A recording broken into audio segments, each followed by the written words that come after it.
Okay students, आज हम grammar topic करेंगे डिस्कस, जिसका नाम है नाउन। ठीक है, today we are going to discuss about the chapter noun. ठीक है बच्चों, ये जो वीडियो रहेगा ये 3rd to 8th क्लास के लिए रहेगा। ठीक है, छोटी क्लासेस के लिए रहेगा। और नाउन की जहाँ तक हम बात करें तो ये पार्ट ऑफ स्पीच में एक पार्ट है, एक हिस्सा है। ठीक है, यदि पार्ट ऑफ स्पीच की बात करें तो पार्ट ऑफ स्पीच को हमने 8 पार्ट्स में डिवाइड किया गया है। ठीक है, उन 8 पार्ट में से नाउन क्या है, एक पार्ट है, एक हिस्सा है। ठीक है, किसी भी सेंटेंस को लिखने के लिए हमें किसी नाउन की या प्रोनाउन की आवश्यकता होती है, और ये नाउन और प्रोनाउन हिस्सा है किसके, पार्ट ऑफ स्पीच के। तो देखिए बच्चों, लेट्स स्टार्ट। पहले सबसे पहले हम बात करेंगे नाउन की डेफिनेशन की। ठीक है, किसी भी टर्म को, किसी भी चीज को हम करने से पहले उसकी डेफिनेशन, उसकी परिभाषा क्या है, उस पर ध्यान देते हैं। ठीक है, तो नाउन की परिभाषा जो है, नाउन को बच्चों सबसे पहले मैं बात करूं कि हिंदी में क्या कहते हैं। ठीक है, जो बच्चा हिंदी ग्रामर आता है जिसको अच्छे से, वो इजिली कर सकता है इंग्लिश ग्रामर को। ठीक है, तो हिंदी में नाउन को बच्चों क्या कहते हैं, संज्ञा कहते हैं। ठीक है, अब यहाँ से डेफिनेशन की बात करें तो एक छोटी सी डेफिनेशन मैं आपको बताता हूं। All naming words are noun. ठीक है, जितने भी चीजें हैं आपकी, जिस किसी का नाम है वो क्या कहलाएगा, नाउन कहलाएगा। ठीक है, यदि दूसरी बात करें, जिस चीज को हम देख सकते हैं, जिस चीज को हम छू सकते हैं, जिस चीज को हम महसूस कर सकते हैं, वो नाउन कहलाता है। देखिए मेरे हाथ में क्या है, मेरे हाथ में मार्कर है। ठीक है, इसका नाम क्या दिया गया है, मार्कर। तो ये क्या हो गया, एक नाउन हो गया। ये क्या है, व्हाइट बोर्ड है, तो इस व्हाइट बोर्ड को एक नाम दिया गया है। ठीक है, ये क्या है, ये व्हाइट बोर्ड है, तो ये क्या हो गया, एक नाउन हो गया। मेरे ऊपर फैन लगा हुआ है, वो क्या है, नाउन है। ठीक है, जिस किसी चीज को नाम दिया गया है कि इस चीज का ये नाम है, यदि उसका नाम हो गया तो क्या हो गया, नाउन हो गया। तो all naming words are noun. Easily समझ में आ गया, जिस किसी चीज का नाम है, जिसको हम देख सकते हैं, जिसको हम टच कर सकते हैं, छू सकते हैं, जिसको हम महसूस कर सकते हैं। अब बच्चों आपके दिमाग में एक चीज आई होगी कि सर टच कर सकते हैं, ऐसा टच कर सकते हैं तो टच हो गया। ठीक है, देख सकते हैं तो इसको हमने देख लिया। ठीक है, अब तीसरी चीज आ गई महसूस करना। ठीक है, महसूस करना वो कैटेगरी है, वो चीज है जो कि आपकी एब्स्ट्रैक्ट नाउन में आती है। ठीक है, एब्स्ट्रैक्ट नाउन में जैसे आपका एंगर है, ठीक है, आपकी ऑनेस्टी है, आपका विजडम है, ये सारे किस में आएंगे, आपके एब्स्ट्रैक्ट नाउन में आएंगे। वो महसूस करना हो गया। ठीक है, तो जिस किसी चीज को हम देख सकते हैं, छू सकते हैं और महसूस कर सकते हैं, वो नाउन कहलाएगी। इसकी दूसरी जो डेफिनेशन होगी बच्चों, इसकी दूसरी जो डेफिनेशन होगी वो क्या होगी, a name of person, place and thing. ठीक है, a name of person, place and thing.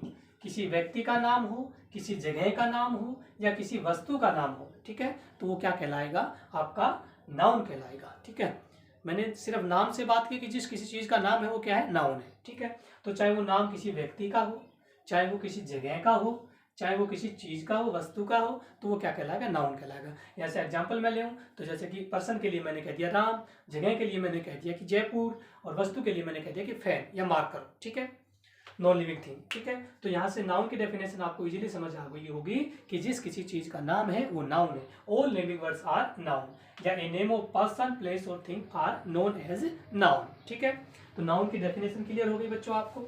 ठीक है, अब नेक्स्ट जो इसमें टॉपिक आएगा, नेक्स्ट जो टर्म आएगी वो आएगी आपकी काइंड्स ऑफ नाउन, नाउन के प्रकार। ठीक है, नेक्स्ट स्टेप क्या रहेगा, काइंड्स ऑफ नाउन, नाउन के प्रकार कितने हैं। ठीक है, तो यहां से मैं बात करूं, there are 5 types of noun, there are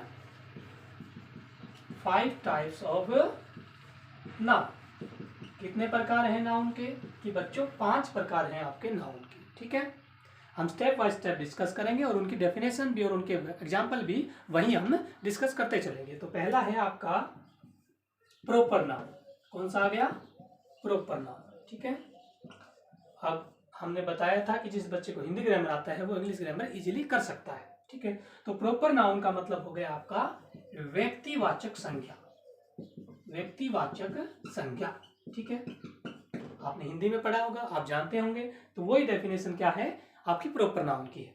अब जहां से मैंने नाउन की डेफिनेशन दी थी, नेम ऑफ पर्सन, प्लेस और थिंग, उसके आपने उसके सामने क्या करना है, उसके आगे क्या करना है, सिर्फ प्रॉपर वर्ड यूज करना है। क्या वर्ड यूज करना है, प्रॉपर वर्ड यूज करना है, तो वो प्रॉपर नाउन की डेफिनेशन हो जाएगी। ठीक है, तो यहां से क्या हो जाएगी इसकी definition, a proper name a proper name of person, place and thing are known as proper noun. ठीक है, प्रॉपर नाउन वो आपका कहलाएगा जो प्रॉपर जगह हो, चाहे प्रॉपर व्यक्ति हो, चाहे प्रॉपर वस्तु हो। ठीक है, हमने सिर्फ क्या किया है, हमने ये वर्ड यूज किया है नाउन की डेफिनेशन के आगे। ठीक है, तो वो क्या हो गया आपका प्रॉपर नाउन हो गया। ठीक है, देखिए यहाँ पे मेरे सामने कोई क्लास बैठी हुई है, उस क्लास में 30 बॉयज हैं, 20 गर्ल्स हैं। उन 30 बॉयज में से मैंने एक नाम ले दिया मोहन। ठीक है, तो उसमें यदि मैं पूरी क्लास के उन लड़कों का नाम लेता हूं तो मैं क्या कहूंगा कि ये क्या बैठे हैं भैया, इस रो में बॉयज बैठे हैं, इस रो में गर्ल्स बैठी हैं।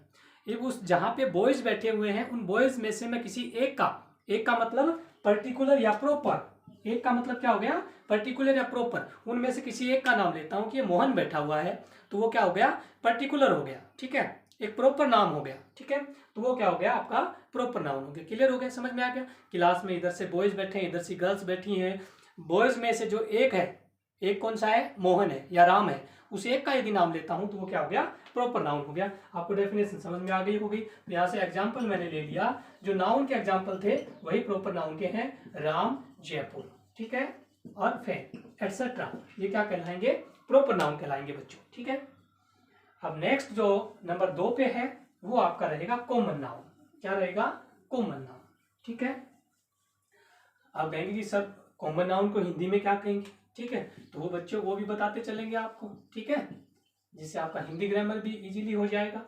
कॉमन नाउन, ठीक है, कॉमन नाउन को बच्चों हमने हिंदी में कहा, क्या कहा, जातिवाचक संज्ञा। ठीक है, जातिवाचक संज्ञा का। ठीक है, अब हमने जाति पता चल गई ना उसमें कि ये बॉयज हैं या गर्ल्स हैं। ठीक है, जो प्रॉपर था उसका अपोजिट बिल्कुल। प्रॉपर में हम सिर्फ एक का नाम लेते हैं, पर्टिकुलर का नाम लेते हैं। कॉमन में उस सारी ग्रुप का नाम लेते हैं। ठीक है, उसमें से जो ग्रुप था, किसका ग्रुप था, बॉयज का। ठीक है, जब मैंने बॉयज कहा तो वो क्या हो गया कॉमन नाउन हो गया, और जब मैंने बॉयज में से मोहन कहा तो वो प्रॉपर नाउन हो गया। ठीक है, तो यहाँ से ये वर्ड आप उस नाउन की डेफिनेशन के आगे लगाते हैं, यूज करते हैं, तो वो डेफिनेशन हो जाएगी कॉमन नाउन की। ठीक है, a common name, a common name, common का मतलब साझा, सभी के लिए एक। A common name of person, place and thing, ठीक है, are known as common noun. ठीक है, तो यहां से मैंने बताया जब मैंने मोहन का नाम लिया तो वो प्रॉपर हो गया, और जब मैंने उस पूरे ग्रुप का नाम लिया जो बैठे हुए थे, एक तरफ लड़कियां बैठी हुई थी, एक तरफ लड़के बैठे हुए थे, तो उन लड़कों को मैंने जब नाम लिया कि लड़के बैठे हुए हैं तो उनको क्या कहूंगा मैं, उस पूरे ग्रुप को क्या कहूंगा, बॉयज। एग्जाम्पल क्या हो जाएगा, बॉयज, गर्ल्स, वुमेन्स और मेंस। ठीक है, ये आपका क्या हो गया कॉमन नाउन हो गया। ठीक है, वो पूरा उनका पूरा जो ग्रुप था उसका नाम क्या कहा, कहलाया कि बॉयज कहलाया, उसका नाम क्या कहलाया बच्चों, बॉयज कहलाया, और उनमें से एक पर्टिकुलर या प्रॉपर क्या कहलाया, प्रॉपर नाउन क्या है, जैसे कि मोहन। ठीक है, तो यहां से आपको समझ में आ गया कॉमन नाउन। ठीक है, नेक्स्ट जो करेंगे बच्चों वो आपका हो जाएगा नंबर 3 पे कलेक्टिव। नंबर 3 पे क्या हो जाएगा, कलेक्टिव नाउन। बच्चों यहाँ पे कॉमन नाउन और कलेक्टिव नाउन में क्या होता है, बच्चों को बहुत सारा क्या होता है कि यहाँ पे डाउट होता है कि कौन सा कॉमन नाउन है और कौन सा कलेक्टिव नाउन है। ठीक है, यहाँ पे क्या होता है, ये चीजें समूह में काम करती हैं। ठीक है, पेयर में काम करती हैं, ग्रुप में काम करती हैं। ठीक है, तो वो क्या कहलाता है, कलेक्टिव नाउन कहलाता है। ठीक है, यहां से देखिए, a group of person, group of person, place और थिंग, या कलेक्शन ऑफ थिंग, और मैंने क्या कह दिया, collection of things are known as collective noun. ठीक है, किसी कलेक्शन ऑफ थिंग का मतलब किसी वस्तुओं की कोई एक ढेर है, कोई एक झुंड है। ठीक है, पर्सन और ग्रुप ऑफ पर्सन का मतलब क्या होगा, किसी ग्रुप का क्या है, कोई झुंड है। ठीक है, यानी बहुत सारे व्यक्ति हैं और उस फिनोमिना को उस क्या कहा गया है कि एक ग्रुप कहा गया और उस ग्रुप को एक नाम दिया गया है। उस ग्रुप को क्या दिया गया है, एक नाम दिया गया है। ठीक है, तो उस नाम को क्या कहेंगे हम, कलेक्टिव नाउन कहेंगे, क्योंकि नाम क्या है, एक नाउन है, और जब वो नाम किसी ग्रुप के लिए यूज हुआ है, जब वो नाम किसी ग्रुप के लिए, किसी कलेक्शन के लिए ठीक है, यहीं से डेफिनेशन बनती है कलेक्टिव नाउन की, कलेक्शन ऑफ थिंग। कलेक्शन से क्या बना, कलेक्टिव बना। कलेक्शन से क्या बना, कलेक्टिव बना। अब चीजों का झुंड है, ठीक है, व्यक्तियों का झुंड है। एग्जाम्पल से समझे, इजीली समझ में आ जाएगा। यहाँ से दिखाई दे रहा है आपको, तो देखिए यहाँ से मैंने कहा आर्मी, ठीक है, आर्मी, ठीक है। अब वर्ड एक है, लेकिन इसके अंदर आने वाली जो भी व्यक्ति हैं वो क्या करेंगे, एक झुंड में काम करते हैं, एक झुंड में जाने जाते हैं। आर्मी में क्या होते हैं, एक ग्रुप ऑफ सोल्जर, ठीक है। आर्मी में क्या होता है बच्चों, ग्रुप ऑफ सोल्जर, ठीक है। ये क्या कहलाएगा, आर्मी कहलाएगा, ठीक है। मैंने यहाँ पे लिख दिया क्लास, ठीक है। अब क्लास में बच्चों क्या होते हैं, बॉयज भी हैं, गर्ल्स भी हैं, तो उनका क्या हो गया, एक ग्रुप हो गया, ठीक है। तो वो क्या कहलाएगा, कलेक्टिव आपका नाउन कहलाएगा। इसके अलावा मैंने एक वर्ड और यूज किया, ठीक है, एक वर्ड बच्चों और यूज किया मैंने, मोब, ठीक है। क्या वर्ड यूज किया, मोब, MOB, ठीक है। मैंने क्या वर्ड यूज किया, MOB, मोब। अब मोब क्या होती है बच्चों, भीड़ होती है, ठीक है। और भीड़ किससे बनती है, व्यक्तियों के समूह से क्या बनती है, भीड़ बनती है, ठीक है। सोल्जर के समूह से क्या बनती है, आर्मी बनती है, ठीक है, समझ में आया। अब और बच्चों स्टूडेंट्स के समूह से क्या बनती है, क्लास बनती है। तो जब चीजें एक पेयर में काम करती है, एक झुंड में काम करती हैं, तो उसको क्या नाम दिया गया है, कलेक्टिव नाउन नाम दिया गया है, ठीक है। नेक्स्ट नाउन देखिए, नाउन नंबर 4 आपका मेटेरियल नाउन, ठीक है। नंबर 4 पे क्या कहलाएगा, अच्छा, कलेक्टिव नाउन को क्या कहेंगे, समूहवाचक संज्ञा, ठीक है। कलेक्टिव नाउन को हिंदी में क्या कहेंगे, समूहवाचक संज्ञा, जो पीछे करके आए।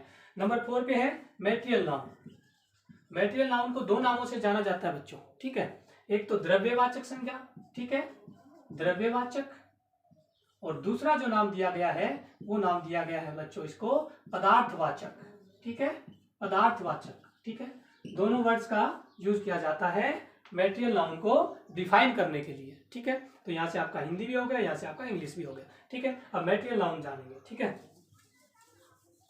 Those noun which made of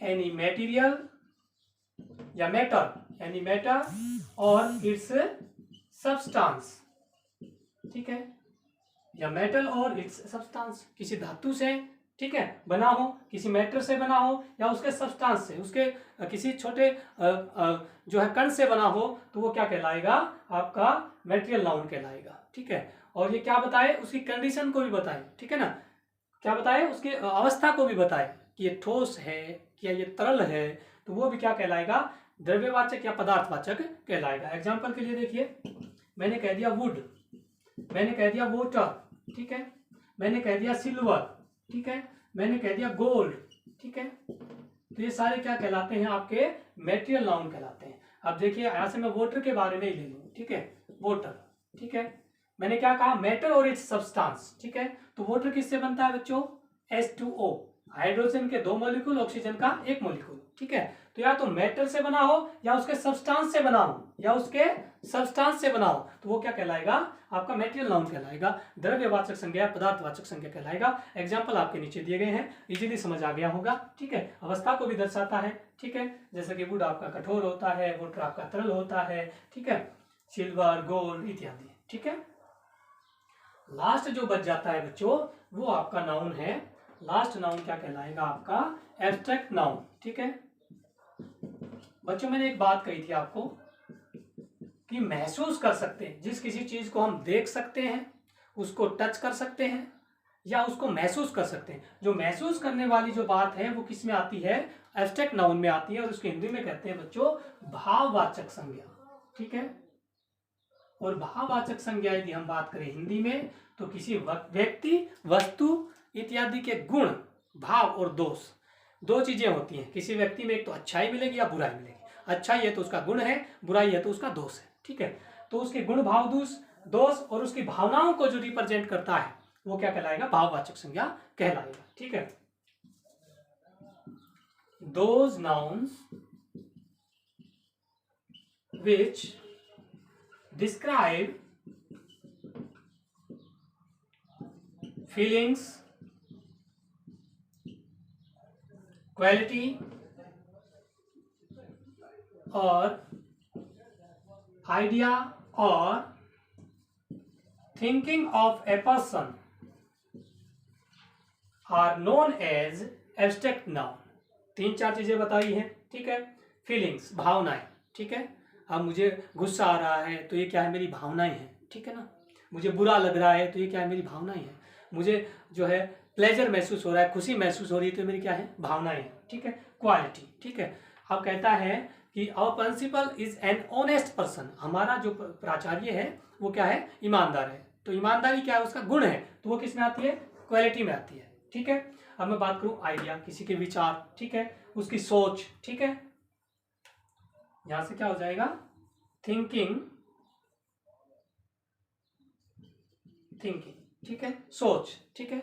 ये सारी चीजें क्या आती हैं, एब्स्ट्रैक्ट नाउन में भाववाचक संज्ञा में आती है। क्योंकि भाववाचक संज्ञा को, जहां से हिंदी में डेफिनेशन की बात की थी मैंने, किसी व्यक्ति, वस्तु इत्यादि के गुण, भाव और दोष के बारे में बताई। क्या ये अच्छाई है या किसी व्यक्ति की बुराई है, ठीक है। क्या उसकी भावनाएं हैं, क्या उसके विचार हैं, क्या उसकी सोच है, ये सारी चीजें किसमें आती हैं, एब्स्ट्रैक्ट नाउन में आती है बच्चों, ठीक है। तो यहां से हमने इसके एग्जाम्पल और देख लेते हैं यहाँ पे, ठीक है। एग्जाम्पल हो गए बच्चों, ऑनेस्टी, ठीक है। और ऑनेस्टी क्या होता है बच्चों, ठीक है, ऑनेस्टी क्या होता है, ईमानदारी। अब ईमानदारी क्या है, किसी का गुण है ना, ठीक है। विजडम, बुद्धिमता। Akbar was known for his wisdom. अपने किसके लिए जाने जाते थे, बुद्धिमता के लिए जाने जाते थे। तो उसका क्या था, गुण था, उसकी क्या थी, क्वालिटी थी। तो यहां से हमने बच्चों नाउन को डिस्कस किया, इजीली आपको समझ में आ गया होगा। इसकी एग्जांपल्स की या एक्सरसाइज मैं आपको पीडीएफ के रूप में आपके ग्रुप में भेज दूंगा। और इसके भी आपका मैं ये जो नोट्स, ये जो आज मैंने करवाया है, इसके भी आपको नोट्स प्रोवाइड करवा दूंगा, जो आपको अपनी फेयर नोटबुक में करने हैं। Thank you, have a nice day.